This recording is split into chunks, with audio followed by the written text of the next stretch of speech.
ಮಂಗಳೂರು ನಗರದ ಹಂಪನಕಟ್ಟೆಯ ಮಿಲಾಗ್ರಿಸ್ ಕಟ್ಟಡದಲ್ಲಿ ಜಾಯ್ ಕ್ರಿಯೇಷನ್ಸ್ ಸೋಮವಾರ ಉದ್ಘಾಟನೆಗೊಂಡಿತು. ಮಂಗಳೂರು ನಗರದ ಹಂಪನಕಟ್ಟೆಯ ಮಿಲಾಗ್ರಿಸ್ ಕಟ್ಟಡದಲ್ಲಿ ಜಾಯ್ ಕ್ರಿಯೇಷನ್ಸ್ ಎಂಬ ನೂತನ ಮಳಿಗೆ ಏಪ್ರಿಲ್ 25ರಂದು ಉದ್ಘಾಟನೆಗೊಂಡಿತು. ಮಂಗಳೂರು ಮಹಾನಗರ ಪಾಲಿಕೆಯ ಸದಸ್ಯರಾದ ರಂಗನಾಥ ಕಿಣಿಯವರು ದಾರ ಕತ್ತರಿಸಿ ಈ ನೂತನ ಸಂಸ್ಥೆಗೆ ಶುಭ ಹಾರೈಸಿದರು. ಮಿಲಾಗ್ರಿಸ್ ಚರ್ಚಿನ ಧರ್ಮಗುರುಗಳಾದ reverend father Walter D Mellow ಅವರು ಪ್ರಾರ್ಥನೆ ನೆರವೇರಿಸಿ ಆಶೀರ್ವಚನ ನೀಡಿದರು.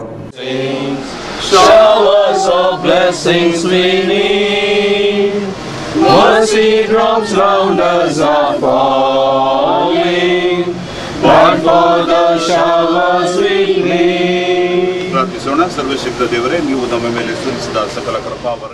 ಮುಖ್ಯ ಅತಿಥಿಗಳಾಗಿ ಎಂಸಿಸಿ ಬ್ಯಾಂಕಿನ ಆಡಳಿತ ನಿರ್ದೇಶಕರಾದ Melvin D ಕುನ್ನ, ಶ್ಯಾಡ್ music ಮಾಲಕರಾದ Naushad marshal ಮಂತೆರೋ, Alvin Rosario ಸೇರಿದಂತೆ ವಿವಿಧ ಅತಿಥಿಗಳು ಈ ಸಂದರ್ಭ ಭಾಗವಹಿಸಿದ್ದರು.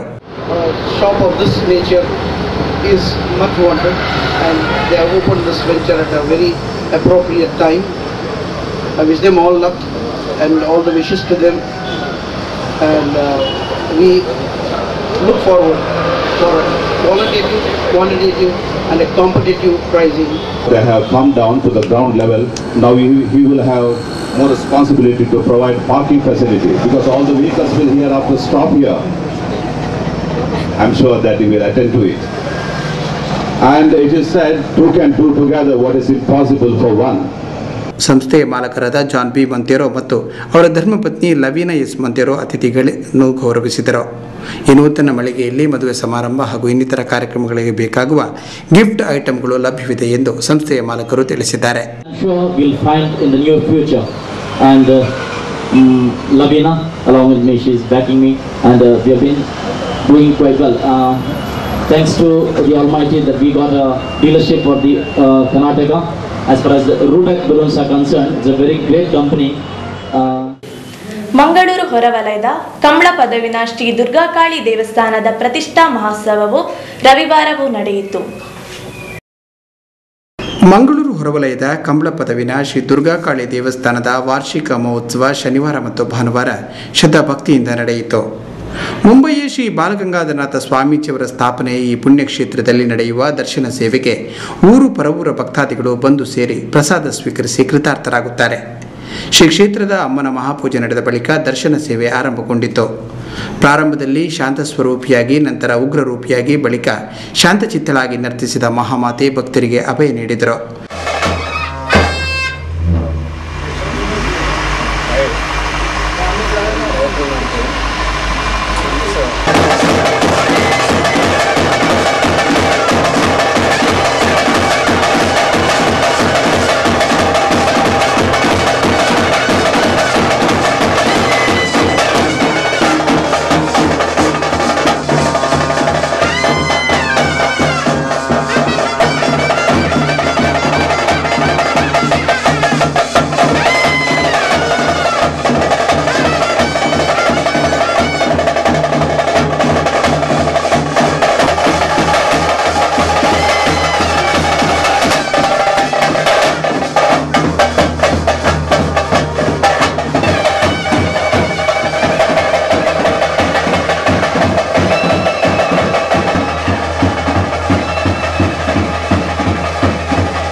ಆ ಬಳಿಕ ಸುತ್ತುಬಲಿ ನಡೆಯಿತು.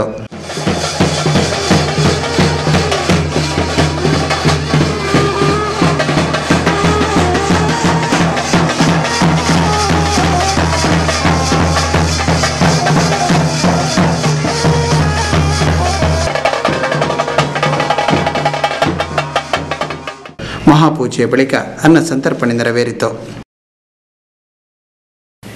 ಮಂಜನಾಡಿಯ ಹಜರತ್ ಅಸಯ್ಯದ್ ಇಸ್ಮಾಯಿಲ್ ಬಲಿಹುಲ್ಲಿಯ ಉರುಸು ಪ್ರಯುಕ್ತ ಧಾರ್ಮಿಕ ಸಭೆ ಶನಿವಾರವೂ ನಡೆಯಿತು. ಹಜರತ್ ಸೈಯದ್ ಇಸ್ಮಾಯಿಲ್ ವಲಿಯುಲ್ಲಾಹಿ ಬುಖಾರಿ ಮಂಜನಡಿಯದರ ಉರುಸ್ ಮಿಲನ ಕಾರ್ಯಕ್ರಮ ಏಪ್ರಿಲ್ 23ರಂದು ಸಮಾರೋಪ ಕಂಡಿತು. ಸಂಜೆ ನಡೆದ ಸಮಾರೋಪ ಸಮಾರಂಭದಲ್ಲಿ ಸೈಯದ್ ಅತಾವುಲ್ಲಾ ತಂಗಳ್ ಅವರು ದುವಾ ನೆರವೇರಿಸಿ ಆಶೀರ್ವಚನ ನೀಡಿದರು. ಪ್ರಖ್ಯಾತರಾದ ಇಬ್ನ್ ಬತೂತಾ ಪೇರ್ಷಿಯಾದಿಂದ ಬಂದಿದ್ದರು. ಅವರು ಬರೆದಂತಹ ಒಂದು ಪುಸ್ತಕದಲ್ಲಿ ಸಂತ ಮಹಾಪುರುಷರು ಭಾರತದ ಪ್ರತಿಯೊಂದು ಮೂಲೆಯಲ್ಲಿ ಹೇಗೆ ಜನರನ್ನು ನಿಯಂತ್ರಿಸ್ತಾ ಇದ್ದರು ಎಂಬುದರ ಬಗ್ಗೆ ಉಲ್ಲೇಖನವಿದೆ. ಅವರು ಹೇಳ್ತಾರೆ, The saints, they ruled the society without police and military. ಸಮಾಜವನ್ನು ಸಂತ ಮಹಾಪುರುಷರು ಆಳುತ್ತಾ ಇದ್ದರು. ಹೇಗೆ ಯಾವುದೇ ಮುಖ್ಯ ಅತಿಥಿಗಳಾಗಿ ಭಾಗವಹಿಸಿದ್ದ ಮಂಗಳೂರು ಕ್ಷೇತ್ರದ ಶಾಸಕ ಯುಟಿ ಖಾದರ್ ಅವರು ಮಾತನಾಡುತ್ತಾ, ಮಂಜನಡಿ ಗ್ರಾಮದಲ್ಲಿ ಹೆಚ್ಚಿನವರು ಈ ಮಸೀದಿಗೆ ಬಂದು ತಮ್ಮ ಹರಕೆಯನ್ನು ಸಲ್ಲಿಸುತ್ತಾ ಬರುತ್ತಿದ್ದು, ಇಲ್ಲಿ ಧಾರ್ಮಿಕವಾಗಿ ಸಾಮಾಜಿಕವಾಗಿ ಒಳ್ಳೆಯ ಕೆಲಸಗಳು ಈ ಮಸೀದಿಯಿಂದ ನಡೆಯುತ್ತಾ ಬರುತ್ತಿದ್ದು ಶ್ಲಾಘನೀಯವಾಗಿದೆ ಎಂದು ಹೇಳಿದರು. ಒಂದು ವಿಶ್ವಾಸ ಜೀವನ ಮತ್ತಷ್ಟು ಶಾಂತಿ ತಂದಿರಲಿಕ್ಕಾಗ್ತದೆ. ಬಹುಶಃ ನಾವು ವಿಶ್ವಾಸ ಇಲ್ಲದಿದ್ರೆ ಅಥವಾ ಅರ್ಥ ಮಾಡಿಕೊಳ್ಳೋದಿದ್ರೆ ನಮಗೆ ಶಾಂತಿಯುತವಾಗಿ ಬಾಳಿಕೆ ಸಾಧ್ಯ ಇದೆಯಾ? ಅದೇ ರೀತಿಯದ್ದು ಸಮಾಜದಲ್ಲಿ ಕೂಡ ಇದೇ ರೀತಿ ನಾವು ವಿಶ್ವಾಸ ಬರ್ತಾ ಉತ್ತಮವಾದ ಸಾಮಾಜಿಕವಾಗಿ ನಾವು ನೆಲೆ ನಿಲ್ಲುವಂಥ ಒಂದು ಅವಕಾಶವನ್ನು ನಾವು ಪ್ರತಿಯೊಬ್ಬರಿಂದ ಕಲ್ಪಿಸಬೇಕಂತ ಕಳಕಳಿಯಿಂದ ಕೇಳಿಕೊಂಡಿದ್ದೇನೆ. ಆದ ಕಾರಣ ಇವತ್ತು ಹಿರಿಯರಿಗಿಂತ ಯುವಕರು ತಾವು ಬಹಳಷ್ಟು ಜನ ಇಲ್ಲಿದ್ದೇವೆ. ನಿಮ್ಮ ಒಂದು ವಿಶೇಷವಾದ ಆ ಗೌರವ ಘನತೆ ಉಳಿಸುವಂಥ ಕೆಲಸಕ್ಕೆ ಇವತ್ತು ನಾವು ಪ್ರತಿ ಸಮಾರಂಭದಲ್ಲಿ ಉಳ್ಳಾಲ ಬಿಜೆಪಿ ಉಪಾಧ್ಯಕ್ಷರಾದ ಚಂದ್ರಹಾಸ ಉಳ್ಳಾಲ್, ಜನಾಬ್ ಅತಾವುಲ್ಲಾ ಪರ್ತಿಪಾಡಿ, ಹೈದರ್ ಪರ್ತಿಪಾಡಿ ಸೇರಿದಂತೆ ಧಾರ್ಮಿಕ ಮುಖಂಡರು ಭಾಗವಹಿಸಿದ್ದರು. ಜುಮಾ ಮಸೀದಿ ಅಧ್ಯಕ್ಷರಾದ ಹಾಜಿ ಅಲಿ ಕುಂಜಿಪಾರೆ ಅಧ್ಯಕ್ಷತೆ ವಹಿಸಿದ್ದರು. ಈ ಉರುಸ್ ಸಮಾರಂಭದಲ್ಲಿ ಸಾವಿರಾರು ಮಂದಿ ಭಕ್ತಾದಿಗಳು ಭಾಗವಹಿಸಿ ಕೃತಾರ್ಥರಾದರು.